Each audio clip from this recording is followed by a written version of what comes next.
কুরবানির ঈদের পরের মজাদার একটি খাবারের নাম মেড়া পিঠা। সিলেটের আঞ্চলিক ভাষায় এই পিঠাকে মেড়া পিঠা বলা হয়।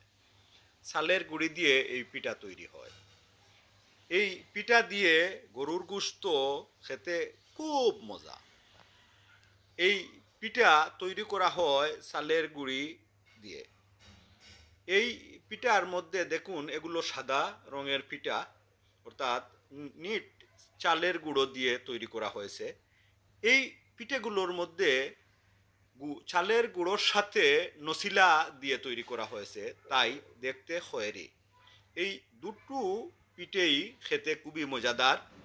এই পিঠেগুলো মূলত কুরবানির ঈদের পরে গরুর গোশত দিয়ে খেতে খুব মজা লাগে। এভাবে এই পিঠা কেটে খাওয়া যায়। খুব মজাদার পিঠা মেড়া।